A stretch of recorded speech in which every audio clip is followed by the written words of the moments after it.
Coucou tout le monde, c'est Claire, j'espère que vous allez bien. Je suis ravie de vous retrouver pour un test. Je me suis acheté deux produits chez Monoprix Bourjois. Le fond de teint, donc c'est le Air Matte numéro 4 beige, tenue 24 heures, matité indétectable et c'est un fini mat. La poudre qui va avec, donc ce produit, je ne l'ai pas vu beaucoup tester sur YouTube, ça m'intéressait de voir ce que ça donne. Voilà, les deux produits ensemble. Donc la poudre, j'ai pris donc anti-brillant jusqu'à 14 heures et j'ai pris la numéro 2 qui est un beige clair. Donc un beige et un beige clair. Je mets pas du fond de teint tous les jours et là j'avais envie de me faire plaisir. Il faut savoir que ces produits sont pas trop coûteux, donc si c'est bien, pourquoi pas. Je commence par le fond de teint, c'est une finition mat, ça risque d'être un petit peu épais. Au niveau du packaging, on est sur un tube. Il y a pour le plastique, pour le verre, ça va me permettre de le découper à la fin quand il sera fini, donc moi je vois le côté pratique. Alors on va regarder ce que ça donne. J'ai pas testé, il n'y avait pas de testeur, j'espère qu'il sera bien. Il n'y a rien de pire que d'acheter un fond de teint et qu'après ça va pas. Je vais utiliser mon Beauty Blender. Et c'est la première fois, vous voyez, que je m'en sers. Je ne vous pipote pas, étant donné qu'il y a l'opercule. Je vais en mettre sur mon Beauty Blender, qui est légèrement humide. Déjà, ils sont super bons, ils sont une odeur d'abricot. Je commence par la zone qui est chez moi la plus dramatique, c'est le menton, qui me fait des misères. Bon, déjà au niveau de la couleur, elle est parfaite, ça fait pas blanc, ça me donne vraiment une bonne mine, ça a réchauffé mon teint.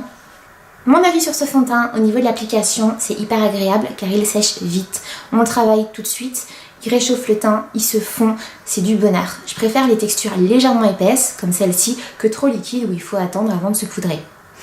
Il couvre très légèrement les imperfections, il faudrait que j'en mette sur cette zone-ci, mais je voudrais tester la poudre, donc on verra s'il faut que j'en mette un peu plus ou si la poudre se suffit à elle-même.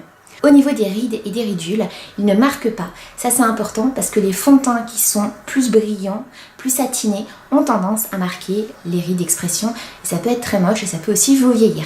Donc là il est bien, franchement j'aime bien. Je passe à la poudre, alors c'est toujours Bourjois et c'est une poudre que je n'ai jamais utilisée, vous voyez elle est neuve. Je vais utiliser un pinceau de chez Real Techniques. Je vais finir de me maquiller, je vais vous parler du fond de teint au fil de la journée, mais je suis très contente d'une chose, c'est d'avoir acheté les deux produits qui vont ensemble. J'ai hésité parce que j'en ai plein les placards, mais je me suis dit pourquoi pas. Donc le fond de teint a un bel effet mat, mais j'ai une peau mixte, donc qui a tendance à bouger, c'est normal, on transpire, on a chaud. Et cette poudre donc évite d'avoir ce côté, vous savez, brillant, du fond de teint qui bouge. Même si vous mettez de la poudre libre, ce que moi je faisais habituellement, ça bouge. J'aime beaucoup le résultat, je suis hyper contente d'avoir les deux qui vont ensemble. Maintenant à voir si ça tient toute la journée, mais pour le moment, je vais mettre une note de 8 sur 10 parce que c'est cool, sur moi ça a fonctionné, donc à voir si ça tient. Vous me retrouvez en pleine journée, ça fait plus de 10 heures que je porte le fond de teint avec la poudre, aucune retouche, j'ai vaqué à mes occupations, je suis sortie, j'ai mis un pull, donc ça enlève le fond de teint, ça enlève la poudre. Je suis sortie, j'ai pris le vent, la pluie et ça n'a pas bougé. Vous regardez, j'ai toujours un teint qui est beau, je trouve, qui est homogène. Ça fait un teint de pêche, je suis très contente et surtout je ne brille pas, bien mat. Ça, c'est dû à la qualité du fond de teint qui est vraiment bien. Pour la grande surface, il est vraiment très bien, c'est sérieux. Et la poudre qui est adaptée, c'est une bonne poudre.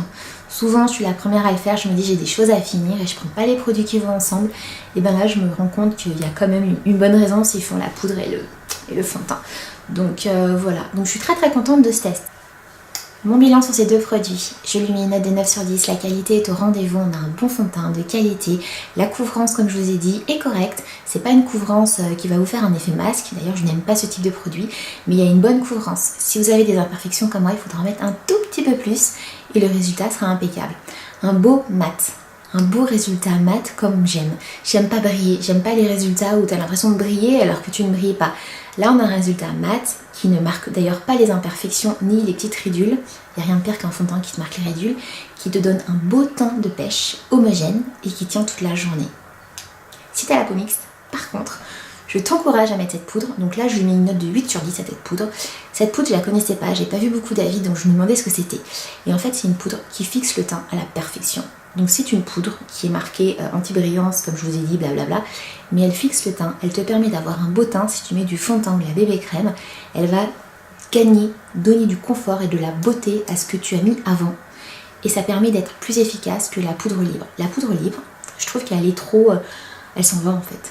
Bah d'ailleurs elle est libre, Une poudre compacte a tendance à flinguer ton teint, en fait ça alourdit tes traits, ça alourdit et au final tu as un effet masque comme tu ne voulais pas.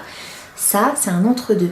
Elle est à la fois libre, donc elle a un côté léger, matifiant hyper important, anti-transpirant, anti-brillant, tout ce que tu veux, voilà, ton teint il est beau.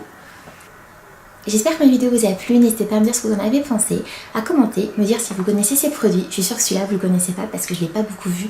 D'ailleurs j'hésitais à cause de ça à l'acheter avant moi, je me suis dit mais si les gens ils en parlent pas, est-ce que c'est bien ou pas? Et je regrette pas, hein. Bien au contraire, je vais m'en servir avec tous mes fonds de teint. Donc dites-moi ce que vous en pensez, si vous connaissez, si vous avez des fonds de teint qu'il faut que je teste.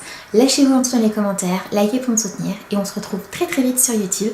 Si vous n'êtes pas abonné à ma chaîne, c'est le moment de cliquer. À bientôt, bye bye.